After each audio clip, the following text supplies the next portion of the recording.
Well, good Tuesday to you. We do have some severe weather in the forecast in these areas. Now, it doesn't mean everyone's going to see widespread severe weather, but I think these are the threat areas.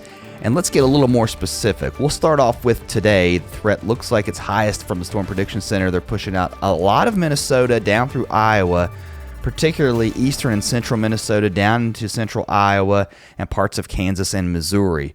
Another threat area will be to the south of that with some ongoing thunderstorms across Oklahoma and Texas. We're going to get an outflow boundary from that, and that will likely initiate more storms as we head into the afternoon, maybe even further west into Texas, the panhandle of Texas, and then down into Mississippi, also as far south as Louisiana. Another chance of tornadoes today. It's not as high as what we've maybe seen in the past, but here across Oklahoma and Texas with some of those strong storms, there's going to be a lot of instability too. And then up here into Iowa, Kansas, and Missouri. Further north into Minnesota, not as high of a tornado threat, not a zero threat, I think, but the biggest risk are in those areas. Here's that complex of storms this morning into the afternoon. There's going to be a cold pool of air associated with that too. And these storms are moving into an environment that's really unstable. So with some outflow boundaries too that will likely set up somewhere here, I think we see some storms start to develop across parts of Texas and then again further south too. Now, in the upper levels, we do have some cold air moving aloft into parts of Iowa, Missouri, and Kansas. Some of the storms this afternoon and this evening could get strong, and again, that tornado threat will start to increase in these areas.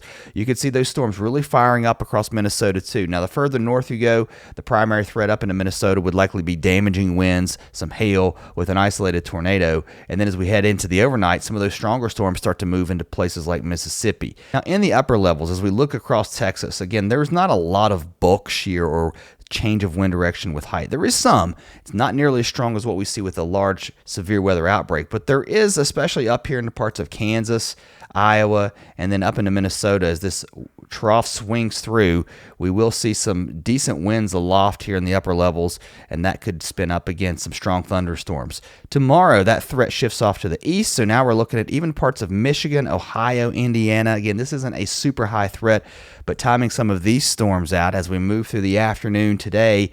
Decent storms trying to get going here across the Mid-South, even into the Deep South too, from Georgia to South Carolina, with pop-up thunderstorms here into the Appalachians, into the Cumberland Plateau.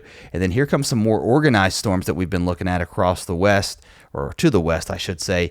That will move into the Great Lakes. So Michigan, Indiana, into parts of Ohio. We'll watch these storms move through as we head into Wednesday afternoon. And some of these, again, here across Ohio, I would say even as far south as Kentucky, could be strong or severe. Doesn't look like, again, a major severe weather outbreak, but we could get some gusty winds, some hail possible. An isolated tornado, I don't think can be completely ruled out, but it doesn't seem to be the primary threat as we watch these storms move through. And a lot of that energy and wind shear will start to move up into Canada, into places like Ontario.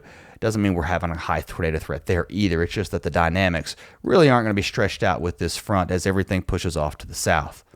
Now, as we head into Thursday, the good news is, look at this. I think this is the quietest day we've seen in quite some time. It doesn't mean there won't be some thunderstorms. You can see just general thunderstorms expected across the east, just not nearly as strong as what we've seen. I want to show you this too. It's going to be pretty warm and muggy today across the east, but here comes some cooler air, and then we're going to talk about the real heat across the west too. And it's going to get really hot across the deep south, I think, as we head through the next couple of days too, with mid to upper 90s across the far deep south. Temperatures starting to cool off though around the Great Lakes, especially as we move into Thursday. But look at Florida baking close to triple digit heat, especially once you get away from the ocean into the interior parts of the state. Close to 100 for places like Orlando, up to Gainesville, maybe even over to Jacksonville if you get away from the water there. And then look at this cool air here around the Northeast and the Great Lakes into the Midwest as we move into Saturday morning. A chilly start, and temperatures only warming up into the 50s and 60s, maybe even some 40s across the far northern tier of these areas. Now, one thing to keep in mind as we look at some of the fatalities and the weather problems that you get with heat, check it out. It is the number one killer when it comes to natural weather disasters. A lot of people think it's tornadoes. It's not really hurricanes, although hurricanes really only account in this particular graphic. It's only counting the wind. You get a lot of inland flooding. That's the biggest killer with hurricanes. But as we head into tomorrow and really over the next couple of days, it's going to get super hot across the west, and that's going to increase the danger. The reason we're going to see this is a large area of high pressure in the upper levels that starts to build. There's your cool air in the east, and that's going to persist over the next couple of days. Take a look at some of these temperatures. While it will be hot today across many areas of the southwest, it's going to get even hotter as we head into Wednesday. We're talking about 105, 106. Some places could be close to 110 here in the Central Valley of California, and it stays hot too. In fact, as we head into Thursday, a lot of that heat expands even further to the north and west, with areas around Phoenix pushing 110 to 112, even down to Tucson. Places like Death Valley could push 120, so a lot of heat across the west. And I think we have to start paying attention to the tropics too, because this area here, into the western Atlantic basin here from the Gulf of Mexico down into the Caribbean, this is climatologically the most favorable area for tropical development. And I think it's interesting to watch this wave or this area of thunderstorms as we head into Sunday. Now, this is the GFS. It has a bias to spin up tropical systems a little bit too aggressively, in my opinion. But I do think you've got to watch this cluster of storms as we head into early next week. And the models are trying to do something here off of the South Florida coast. It's trying to develop a weak tropical system, and then eventually it gets caught up in the westerlies here. So you're going to have a front that lays right here. So you're going to get the winds just sort of ripping it apart and yanking it off to the north and east pretty quickly. Does it have time to develop? I don't know. That's the GFS.